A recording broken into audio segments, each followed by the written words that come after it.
नमस्कार दोस्तों, मैं अंकुर उपाध्याय स्वागत करता हूं आप सभी का एक बार फिर से अपनी नई वीडियो में।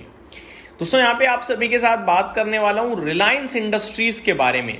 एक रिपोर्ट आई है जेफरीज की रिलायंस इंडस्ट्रीज को लेकर। बाजार की करेक्शन में सब गिरे हैं, लेकिन रिलायंस इंडस्ट्रीज का एक बड़ा कारोबार रिफाइनरी का है, इनफैक्ट बहुत बड़ा कारोबार है।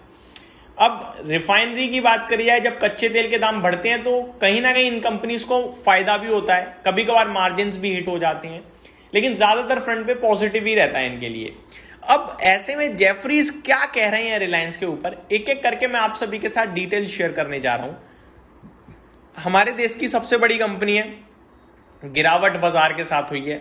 इस समय जो सिचुएशन चल रही है वो कंपनी के फेवर में है थोड़ी बहुत, लेकिन उसके बावजूद स्टॉक गिरा है। तो क्या ये अपॉर्चुनिटी है, चलिए समझते हैं। शेयर एक साल की ऊंचाई से 13% नीचे है।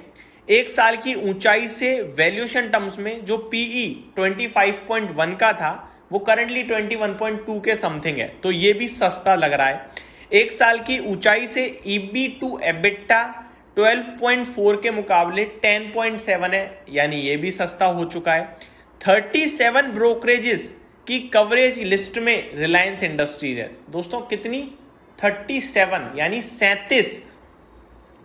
किस किस की शामिल है ये ब्रोकर रिपोर्ट में? गोल्डमैन सैक्स बाय की रेटिंग दे रहे हैं, 1855 का व्यू है। मॉर्गन स्टैनली बाय की रेटिंग इनकी भी है, 1803 का इनका व्यू है। हालांकि रिलायंस इंडस्ट्रीज पे जेफरीज की बात करें तो इनका भी पॉजिटिव व्यू है, बट 1820 से इन्होंने अपना व्यू घटाकर 1750 कर दिया है। हालांकि अगर आप 1750 भी देखें तो करंट मार्केट से तो काफी ऊपर है, 1380 के करीब का भाव है अभी। तो यहां से तो देखोगे तो बहुत बहुत बढ़िया अपसाइड दिख रही है एक दिग्गज कंपनी के हिसाब से। अब क्या रहे हैं जेफरीज, मौजूदा मार्केट में उतार चढ़ाव से शेयर टिका हुआ है। ये कह रहे हैं कि मौजूदा मार्केट में जो मार्केट में उतार चढ़ाव है उसमें शेयर टिका हुआ है, ज्यादा नहीं गिर रहा है, पहली बात। मिडल ईस्ट से सप्लाई की चिंता से O2C कारोबार को फायदा, यानी ऑयल टू केमिकल बिजनेस को फायदा होगा, जो करंटली मिडल ईस्ट की सप्लाई बढ़ रही है, टेंशन बढ़ रही है। रिफाइनिंग और पेट्रोकेम कारोबार बढ़ने से फायदा होगा। O2C यानी ऑयल टू केमिकल कारोबार में बढ़त से FY27 कामकाजी मुनाफा 2% बढ़ाया, 2% अनुमान बढ़ाया, यानी कि लॉन्ग टर्म एवरेज वैल्यूएशन से नीचे आगे बड़ी गिरावट नहीं दिखती है। टैरिफ बढ़ोतरी में देरी से जियो का एबिटा अनुमान घटाया, तो टैरिफ बढ़ोतरी में देरी से जियो का एबिटा का अनुमान घटा दिया है इन्होंने। FY27-28 अनुमान की बात करी जाए तो कामकाजी मुनाफा 10% से घटाकर 6% किया है। तो कामकाजी मुनाफे में गिरावट की बात कर रहे हैं थोड़ी सी, पहले 10% का अनुमान था, अभी 6% कर दिया है। बट ओवरऑल ब्रोकरेजेस जो है ज्यादातर बुलिश दिख रहे हैं रिलायंस इंडस्ट्रीज के ऊपर। आप लोगों को क्या मानना है प्लीज कमेंट बॉक्स में बताइएगा। अब एक बार मैं आप सभी के साथ थोड़ा और शेयर करूं डिटेल में। जेफरीज की रेटिंग सबसे पहले पॉजिटिव है, बाय की है। इनका व्यू बन रहा है 1750 का, पहले 1820 से 1850 की बात कर रहे थे।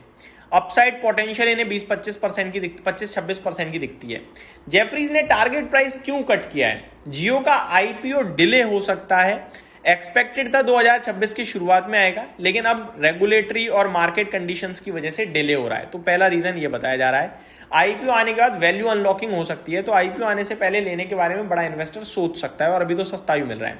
टेलीकॉम टैरिफ हाइक डिले, तो जो टैरिफ हाइक होने वाला था, यानी कि जो रिचार्ज प्लान्स हैं वो जो हाइक होने वाले थे वो थोड़ा और देर लगा रहे हैं। अब पहले एक्सपेक्टेशंस 2026 के जून तक थी, अब दिसंबर तक है, यानी दिसंबर तक आपको और सस्ता मिलेगा, उसके बाद और महंगा होना हो सकता है आपका जियो का रिचार्ज, और बाकी सब भी महंगे हो जाएंगे। जियो रेवेन्यू ग्रोथ शॉर्ट टर्म में स्लो हो सकती है इसी की वजह से, और एबिटा एस्टीमेट भी इसी की वजह से कम किया है। आगे पॉजिटिव पॉइंट क्या है रिपोर्ट के, बुलिश पार्ट के? तो कुछ फैक्टर्स हैं जो बहुत अच्छे लग रहे हैं। ऑयल टू केमिकल बिजनेस, जैसा कि middle east supply disruption, refining margins और पेट्रोकेमिकल स्प्रेड्स बढ़ रहे हैं, जैसा कि मैंने भी आपको बताया भी। जामनगर रिफाइनरी को डायरेक्ट बेनिफिट मिलेगा। दूसरा, Reliance crude sourcing advantage, Reliance Russia से डिस्काउंटेड क्रूड खरीदता है, साथ ही साथ मल्टीपल सप्लाई रूट है रिलायंस के पास, सिर्फ स्ट्रेट ऑफ हॉर्मोज पे डिपेंडेंट नहीं है, इसलिए डिसरप्शन के टाइम भी रिफाइनरी हाई यूटिलाइजेशन पे चल सकती है।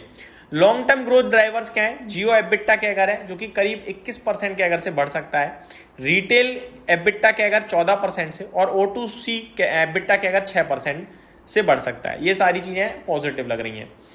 इन्वेस्टर्स के टेक अवे क्या हो सकते हैं? शॉर्ट टर्म नेगेटिव्स है Jio IPO delay, tariff hike delay. Long term positive, strong refining margin, retail plus Jio की growth, possible big value unlocking after Jio IPO। तो ये बड़ी बातें हैं इस स्टॉक के बारे में। अब आप लोग बताइएगा कि आपको कैसा लगता है इस भाव पे रिलायंस का शेयर। पर्सनल लेवल पे मेरे को लगता है इतनी बड़ी कंपनी में यहाँ से खोने के लिए ज़्यादा नहीं है, और जब खोने के लिए नहीं दिखता तो ऊपर कितना बनेगा पता नहीं, लेकिन हाँ इस समय 10-15% मेरे को लगता है ज़्यादा मुश्किल नहीं होगा बनना। और ब्रोकरेज हाउसेज जो बात कर रहे हैं उसमें तो मुझे लगता है टाइम लग सकता है, लेकिन अचीवेबल है। तो ये मेरी तरफ से अपडेट थी, उम्मीद करता हूँ डिटेल्स पसंद आई होंगी। Thank you so much for watching this video, have a great day guys.